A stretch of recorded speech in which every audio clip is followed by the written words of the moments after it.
Halo,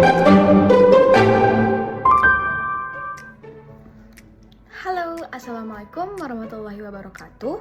Perkenalkan, saya Zahra Hamidah dengan NIM 24016063 akan menyampaikan sebuah video pembelajaran dengan tema unsur intrinsik dalam sebuah prosa. Unsur intrinsik adalah sebuah fondasi untuk membangun sebuah karya sastra. Nah, jika tidak ada unsur intrinsik, maka sebuah karya sastra tidak akan terbentuk dengan baik. Di antara unsur intrinsik itu ada tema, tokoh, alur, penokohan, latar, dan lain-lainnya yang akan kita bahas pada video kali ini. Yang pertama, tema. Ide, gagasan, atau pikiran utama dalam sebuah cerita disebut dengan tema. Atau gampangnya, tema adalah suatu hal yang menjadi dasar sebuah cerita, menjiwai cerita, dan merupakan pokok permasalahan dalam sebuah cerita. 2. Amanat. Amanat merupakan ajaran moral atau pesan yang ingin disampaikan oleh pengarang melalui karyanya. Sama halnya dengan tema, amanat biasanya bisa disampaikan secara eksplisit ataupun secara implisit. Yang ketiga ada tokoh dan penokohan. Tokoh adalah ciptaan pengarang yang terdapat di dalam sebuah karya. Nah, tokoh ini biasanya diibaratkan ke manusia, hewan, atau benda yang dapat diinsankan. Tokoh dibagi menjadi dua, yaitu tokoh sentral dan tokoh bawahan. Kalau tokoh sentral itu merupakan tokoh yang sering muncul di dalam sebuah cerita. Nah, sedangkan penokohan itu adalah bagaimana perwatakan dari si tokoh. Contoh dari penokohan itu adalah protagonis dan antagonis. Protagonis itu sebagai pemeran yang baik dan antagonis sebagai pemeran yang jahat. Yang keempat ada alur. Alur merupakan rangkaian atau urutan dalam sebuah cerita. Alur dapat dibentuk menjadi tiga. Yang pertama, alur berdasarkan urutan kejadiannya atau biasa kita sebut dengan kronologis. Yang kedua, alur berdasarkan sebab akibat atau biasa disebutnya dengan kausal.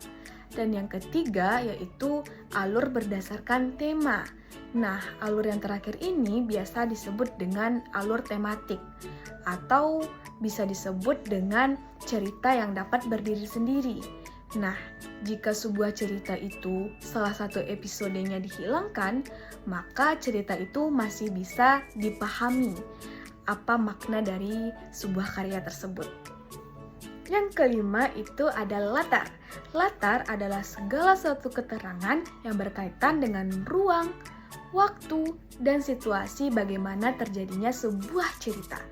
Latar dapat dibedakan menjadi 4. Yang pertama, latar tempat. Yang kedua, latar suasana. Yang ketiga, latar waktu. Dan yang keempat, latar sosial. Yang keenam itu ada sudut pandang.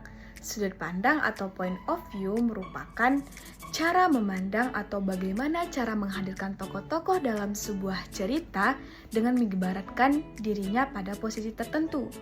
Pada hal ini, sudut pandang dibedakan menjadi 2. Yang pertama, sudut pandang orang pertama.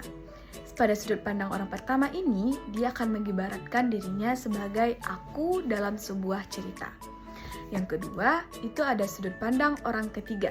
Sudut pandang orang ketiga, dia berada di luar cerita atau sebagai narator yang nantinya ia akan menggunakan kata ganti seperti ia, dia, mereka, dan lain-lainnya. Yang terakhir atau yang ketujuh adalah gaya bahasa.